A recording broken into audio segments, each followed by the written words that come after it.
Hello friends, कैसे हैं आप सभी। स्वागत है आपका हमारी एक और नई वीडियो में। मैं हूं Vinod Kumar, MA in history from Kurukshetra university. आज की हमारी वीडियो है इंडस वैली सिविलाइजेशन के ऊपर बहुत ही शानदार कवरेज लेके आए हैं आपके लिए। सभी महत्वपूर्ण टॉपिक्स को क्लियर करेंगे, इम्पोर्टेंट बिंदुओं जो एग्ज़ाम्स के अंदर आपके लिए महत्वपूर्ण होंगे, वो सारे टॉपिक्स और बिंदुओं को हम कवर करेंगे एक्सप्लेनेशन के साथ। इंडस वैली सिविलाइजेशन के ऊपर मैंने एक और वीडियो बनाया है जो इसकी बेसिक जानकारी आपको देगा। यदि आप सिविलाइजेशन के बारे में कुछ नहीं जानते हैं तो सबसे पहले आपसे निवेदन रहेगा कि आप इंडस सिविलाइजेशन की इस वीडियो को ज़रूर देखें, चैनल पे जाके देखें। वहाँ पर आप इसकी बेसिक्स को प्राप्त कर पाएंगे और उसके बाद ये सभी बिंदु आपके लिए याद करने जो कि एग्ज़ाम्स में एग्जामिनेशन पॉइंट ऑफ व्यू से काफ़ी इंपॉर्टेंट है, तब ये आपके लिए लाभप्रद होंगे। सभी प्रकार के कॉम्पिटिशन्स में ये लाभप्रद होंगे। तो बने रहिए वीडियो के साथ। यदि आपको हमारी वीडियोस पसंद आती है तो प्लीज़ चैनल को सब्सक्राइब कीजिए। तो चलिए शुरू करते हैं।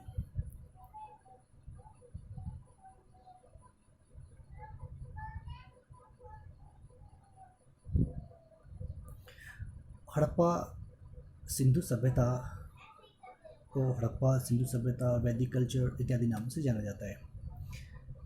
हड़प्पा सभ्यता का प्रचलित नाम क्या है? सिंधु घाटी की सभ्यता। हड़प्पा संस्कृति की जानकारी का प्रमुख स्रोत क्या है? पुरातात्विक खुदाई, क्योंकि लिखित साक्ष्य इसके बहुत कम है। केवल पुरातात्विक खुदाई में मिले सामान से ही हम इसकी जानकारी प्राप्त कर सकते हैं। हड़प्पा सभ्यता के औजारों और अस्त्र शस्त्र मुख्यतः किस चीज़ से बनाए जाते थे? तांबा, टीन और कांसे के बने होते थे। भारत में चांदी की उपलब्धता का प्रथम जो प्राचीनतम साक्ष्य है वो हमें हड़प्पा संस्कृति से ही मिलता है। हड़प्पा सभ्यता में खाती या भंडारगृह सबसे अधिक कहाँ पाए गए हैं? वो हड़प्पा में पाए गए हैं। हड़प्पा में एकमात्र उन्नत जल प्रबंधन प्रणाली का पता कहाँ चला है? धोलावीरा से हमें इसकी जानकारी मिली है। हरियाणा के हड़प्पा के मिट्टी के बर्तनों पर किस रंग का प्रयोग हुआ है? ये लाल रंग। ध्यान दीजिए, जो मिट्टी के बर्तन मिले हैं हड़प्पा के खुदाई में तो उनके ऊपर लाल रंग है। नव पाषाण युग की कौन सी विशेषता है? प्रारंभिक कृषि संस्कृति नव पाषाण काल की विशेषता है। इसके लिए आप हमारा वीडियो देख सकते हैं पाषाण काल। इसके बारे में हमने नव पाषाण काल के ऊपर काफ़ी कुछ बताया हुआ है। भारत में खोजा गया सबसे पहला पुराना शहर कौन सा है? वो है हड़प्पा। भारत में चांदी की उपलब्धता के प्राचीन साक्ष्य ये भी हड़प्पा संस्कृति से मिले हैं। कालीभंगा कहाँ स्थित है? ये राजस्थान में स्थित है। पूरा पाषाण काल में सावधान की कौन सी प्रवृत्तियाँ प्रचलित थी? मानव के साथ कुत्तों को गाड़ना, यानी कि कुत्ते वफादार प्राणी माने जाते हैं, तो सबके साथ कुत्तों को दफनाया जाता था।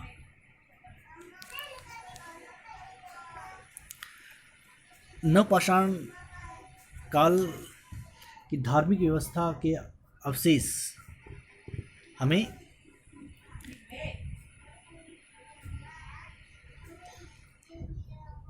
नवपाषाण काल की धार्मिक प्रथा के संबंध में कौन सा अभिलक्षण स्पष्ट रूप से परिलक्षित होता है? मातृदेवी की पूजा। ये वही बातें हैं जो मैंने आपसे अपनी जो हमारी पहली वीडियोस थी, बेसिक वीडियो थी, उसके अंदर मैंने सारी बातें आपको बताई हैं कि जो मातृदेवी थी वो बेसिक थी।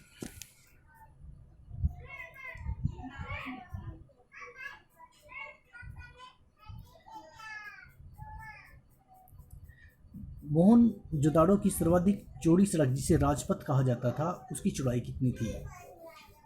10 मीटर। मोहनजोदाड़ो की सर्वाधिक चौड़ी सड़क जिसे राजपथ कहा जाता था उसकी चौड़ाई 10 मीटर हुआ करती थी। भारत में सर्वप्रथम पाषाणकालीन सभ्यता की खोज कब की? सर्वप्रथम सबसे पहले पाषाणकालीन सभ्यता की खोज कब हुई? पाषाणकालीन तो वो 1863 के अंदर की गई। हड़प्पा संस्कृति के स्थलों का सर्वाधिक संकेंद्रण किस नदी के किनारे प्राप्त हुआ? सरस्वती नदी के किनारे ये सारा मिला है। हड़प्पा संस्कृति के स्थलों का सर्वाधिक संकेंद्रण वो सरस्वती नदी के किनारे प्राप्त हुआ। हड़प्पा की मोहरें बनी होती थी सेलखिड़ी से। किस पुरातत्वविद ने सिंधु घाटी की सभ्यता स्थल को मोहनजोदाड़ो की प्रारंभिक खोज की थी? राखलदास बनर्जी ने 1922 के अंदर 1921 के अंदर हड़प्पा की खोज की थी। और मोहनजोदाड़ो की खोज 1922 में राखलदास बनर्जी ने की थी। दयाराम साहनी ने 1921 में हड़प्पा की खोज की थी। सिंधु सभ्यता की किस युग से संबंधित है? अर्ध ऐतिहासिक काल से। अर्ध ऐतिहासिक युग का मतलब होता है कि ऐसा समय जब लिखित साक्ष्य हमारे पास उपलब्ध नहीं होते हैं, तो उस पेड़ को हम, इतिहास के उस भाग को हम, जब लिखित साक्ष्य उपलब्ध ना हो तो उसको हम प्रोटो हिस्ट्री या अर्ध हिस्ट्री के नाम से जानते हैं, अर्ध इतिहास के नाम से जानते हैं। सिंधु घाटी का कौन सा स्थल भारत में स्थित है? भारत में तो लगभग सारे स्थल जो है ना, मोस्टली स्थल जो है ना भारत के अंदर हैं, कुछ पाकिस्तान पार्ट में हैं, लेकिन उस समय तो वो सारा भारत हुआ करता था। तो लोथल जो कि गुजरात में, वहाँ से इसकी बारे जानकारी मिलती है। सिंधु घाटी सभ्यता किस रूप में जानी जाती है? नगर नियोजन के रूप में। नगर के नियोजन के रूप में। स्टूडेंट्स, मुझे एक प्रश्न में थोड़ा सा यहाँ पर डाउट लग रहा है कि हड़प्पा संस्कृति के स्थलों में सर्वाधिक संकेंद्रण किस नदी किनारे हुआ था? जब नदी का जिक्र आता है तो सिंधु रिवर्स आती है, लेकिन सरस्वती नदी क्या है, ये थोड़ा सा कन्फ्यूज़न है। तो मैं तो यहाँ पर सिंधु रिवर को ही मान्यता दूंगा। तो आप भी इसको सर्वाधिक संकेंद्रण वो सिंधु नदी के किनारे हुआ करता था। अब सरस्वती की बात करें, सरस्वती आई थिंक ये पंजाब के अंदर को होती हुई, पंजाब के एरिया के पास नगर तो थे, इसमें कोई दुराई नहीं है, लेकिन सिंधु और सरस्वती, तो सिंधु को ज़्यादा प्राथमिकता दी जानी चाहिए। सिंधु घाटी के लोगों का मुख्य व्यवसाय क्या था? सिंधु घाटी की सभ्यता मुख्य व्यवसाय व्यापार, और मुझे फ्री डाउट है, व्यापार था, इसमें कोई दुराई नहीं है। तो कृषि भी वो लोग किया करते थे, क्योंकि व्यापार तो सेकंड स्टेज है, तो फर्स्ट स्टेज तो एग्रीकल्चर और पशुपालन होते हैं। तो अगर ऑप्शन नहीं है तो व्यापार वहाँ पर हो सकता है, यदि ऑप्शन है तो फिर वहाँ पर कृषि ऑप्शन ज़्यादा बेटर लगता है। लेकिन व्यापार इस संदर्भ में इम्पोर्टेंट है क्योंकि एक नागरिक कल्चर थी, और नागरिक कल्चर के अंदर जो भी अर्बन टाइप ऑफ सिविलाइजेशन में व्यापार की ज़्यादा महत्व है। तो आई थिंक ये भी ऑप्शन आपको करेक्ट लगता है तो है।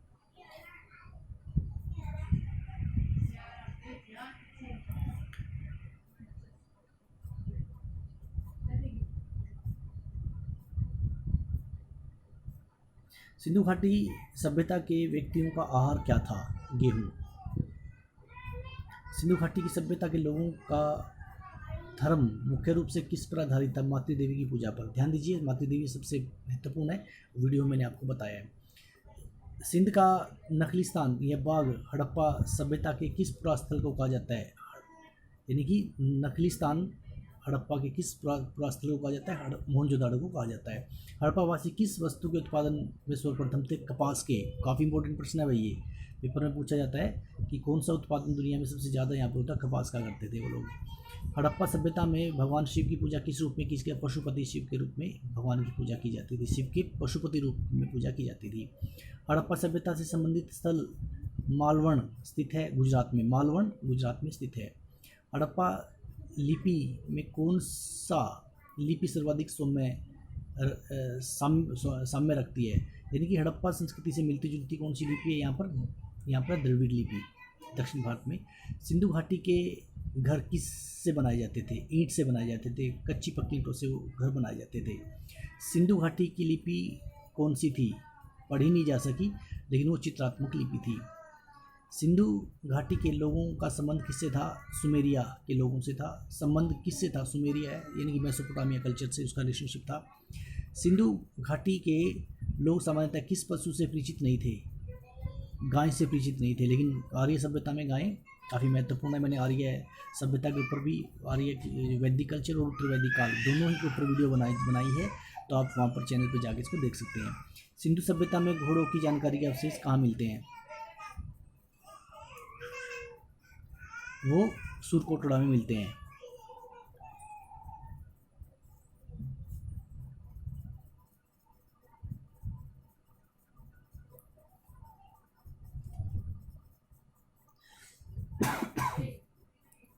सॉरी, सिंधु सभ्यता के निवासियों द्वारा किन खाद्यान्नों का उत्पादन किया जाता था? गेहूं, जौ, कपास, मटर आदि खाद्यान्नों का उत्पादन किया जाता था। किस स्थान से सिंधु घाटी संस्कृति से संबंधित विख्यात वृषण मृदा प्राप्त हुई? मोहनजोदाड़ो से। हड़प्पा सभ्यता किस युग से संबंधित है? ये कांस्य युग से संबंधित है। कांस्य युग है। और हिस्ट्री किस पार्ट से है? अधो हिस्ट्री से, अधो इतिहास से संबंधित है। कांस्य युगीन सभ्यता थी वही हड़प्पा की सभ्यता। हड़प्पा सभ्यता की खोज किस वर्ष में? 1921 में। मैंने आपको बताया दयाराम साहनी ने 1921 में इसकी खोज की। हड़प्पा सभ्यता की खोज का श्रेय किसी दिया जाता है? राय बहादुर दयाराम साहनी को इसकी खोज का श्रेय दिया जाता है। हड़प्पा सभ्यता का काल क्या है? ये अलग अलग किताबों में अलग अलग देखने को मिलता है, लेकिन कार्बन 14 के द्वारा, कार्बन 14 जो कि वैज्ञानिक तिथि निर्धारण की एक प्रक्रिया है, उसके द्वारा हड़प्पा सभ्यता का काल 2350 ईस्वी पूर्व से 1750 ईस्वी पूर्व के बीच में है। इस आधार पर हड़प्पा सभ्यता का काल 2350 ईस्वी पूर्व से 1750 ईस्वी पूर्व कहा गया है। देखिए मैं अभी बता रहा था आपको कि रेडियो कार्बन परीक्षण C14 द्वारा, क्योंकि वैज्ञानिक तथ्यों पर आधारित है तो इसी कारण वैज्ञानिक तौर पर फिर 2350 ईस्वी पूर्व से 1750 ईस्वी पूर्व हड़प्पा सभ्यता का काल माना जाता है। सिंधु सभ्यता के लोग विश्वास करते थे मातृशक्ति में, यानी कि मातृदेवी में। सिंधु घाटी सभ्यता के लोग किस धातु के सिक्कों का प्रयोग करते थे? ताम्र के सिक्कों का कहिए, या फिर सीलकेडी एक मिट्टी है उससे जो है ना उसके सिक्के, मिट्टी के सिक्के, सीलकेडी के सिक्के हुआ करते थे, जो काफ़ी मात्रा बड़ी संख्या में पाए गए हैं। सिंधु सभ्यता के में दास प्रथा का अनुमान किससे लगता है? श्रमिकों के लिए निर्मित आवास स्थलों से पता चलता है कि वहाँ पर दास प्रथा का भी निर्माण था। सिंधु सभ्यता में किस स्थल के घरों में कुओं के अवशेष मिले हैं? मोहनजोदाड़ो से इसके अवशेष मिले हैं।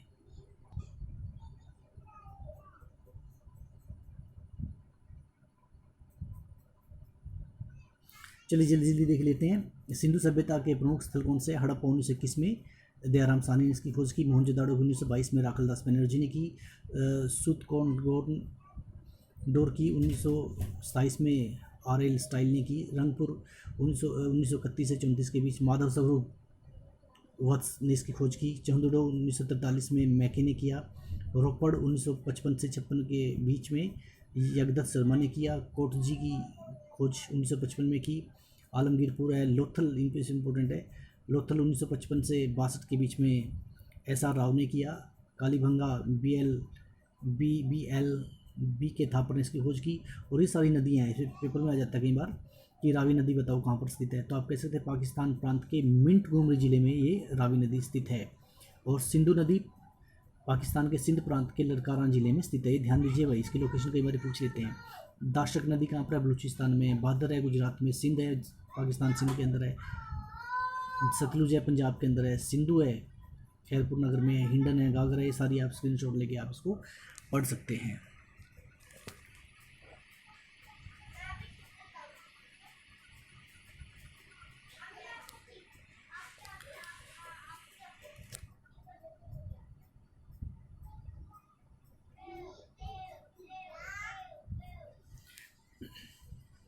सिंधु सभ्यता में मोहरों पर किस पशु की जो आकृति है वो सबसे ज़्यादा लगाई जाती थी?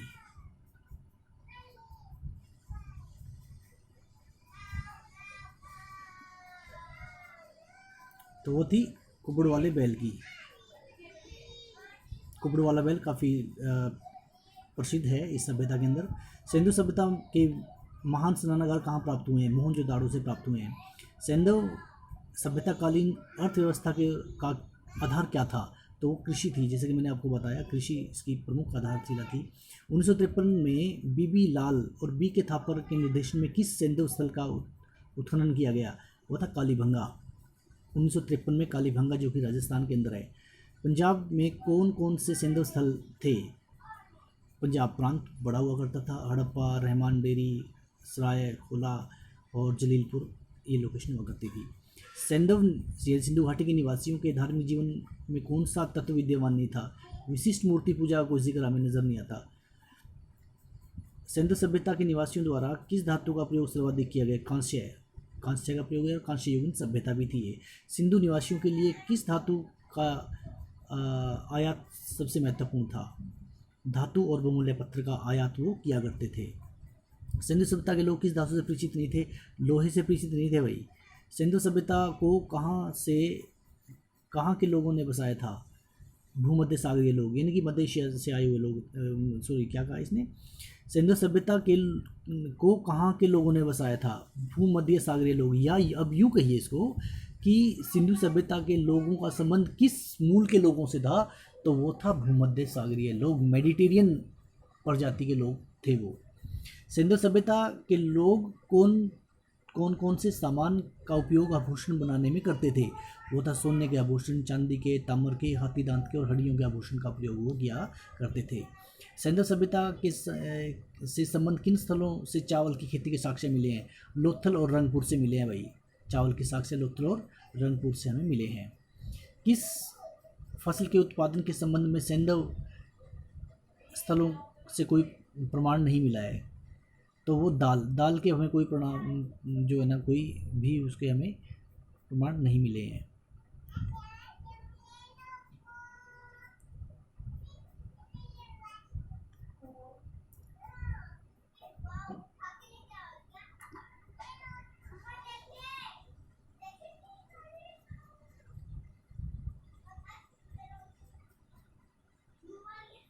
सॉरी फॉर वीडियो काफ़ी लंबी हो जाती है। सिंधुकालीन नगरों में किन दो नगरों का प्रयोग संभवतः राजधानी के रूप में किया जाता था? हड़प्पा और मोहनजोदाड़ो। हड़प्पा और मोहनजोदाड़ो का प्रयोग कहते हैं राजधानी के तौर पे किया जाता था। सिंधुकालीन मोहरों से जानकारी मिलती है लिपि तथा धर्म की। किस सिंधुकालीन पुरास्थल से हाथी दांत की बनी वस्तुएं मिली हैं? लोथल से, गुजरात में लोथल, वहाँ से हाथी दांत से बनी वस्तुएं मिली हैं। अब तक सिंधु संस्कृति के कितने पुरास्थलों को जानकारी मिल चुकी है? 2501, 2501 स्थल अभी तक खोजे जा चुके हैं। प्राक सिंधु संस्कृति थी ग्रामीण।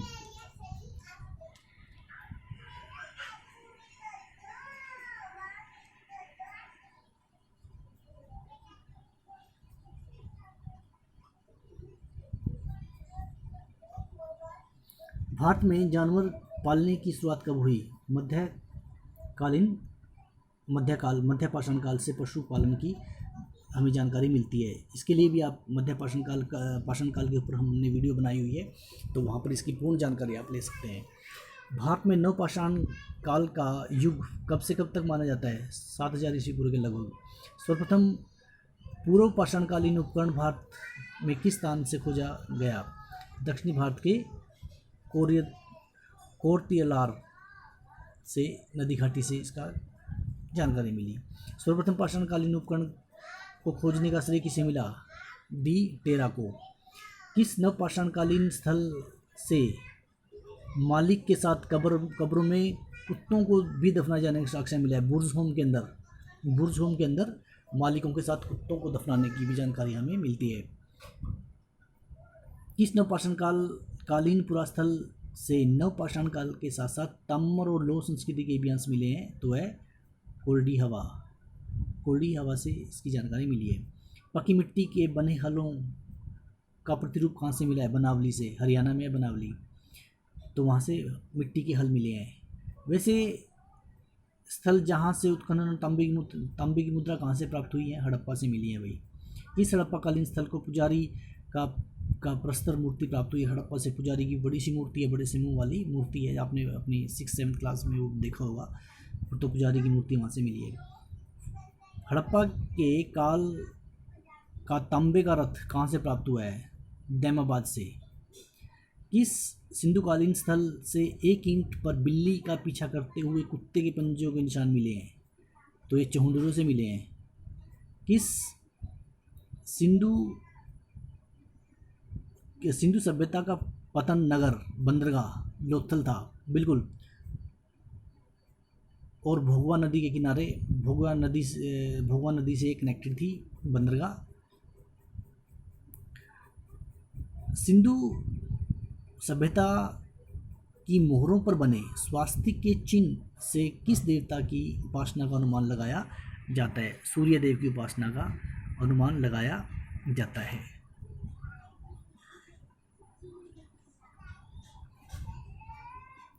सिंधु सभ्यता का समूचा क्षेत्रफल कितना था भाई? कैसा कैसा क्षेत्रफल था? तो वो त्रिभुजाकार का था। सिंधु सभ्यता का विस्तार कहाँ से कहाँ तक था? पूर्व में आलमगीरपुर, मेरठ आलमगीरपुर, पश्चिम में सतकोंडवोर, ये बिल्कुल वहाँ पर कराची के पास है, उत्तर में भांडा और दक्षिण में दैमाबाद तक ये फैला हुआ था। जो तिल और सरसों के सर्वाधिक साक्ष्य प्राप्त हुए हैं बनावली से, वह स्थल जहाँ से यज्ञ स्थल प्राप्त हुआ है कालीभंगा से। एक और इम्पोर्टेंट प्रश्न आ रहा है आगे, नृत्य करती हुई नृत्य की कांस्य की मूर्ति कहाँ से प्राप्त हुई है? ये मोहनजोदाड़ो से प्राप्त हुई है। बड़ा इंपॉर्टेंट प्रश्न है, कई बार एग्जाम से पूछा जाता है। डियर स्टूडेंट्स, उम्मीद है कि आज की वीडियो आपके लिए काफ़ी महत्वपूर्ण सिद्ध हुई होगी। यदि आपको अच्छी लगी हो तो वीडियो को लाइक कीजिए और हमारे चैनल को सब्सक्राइब कीजिएगा। और इसी तरह से हम आपके लिए बड़े इंपॉर्टेंट चुन के प्रश्न लेके आएंगे जो आपके एग्जाम्स के लिए काफ़ी इंपॉर्टेंट होंगे। Thank you to watch my videos and I hope you will like it, and for our upcoming videos please join us and subscribe the channel. Thank you very much.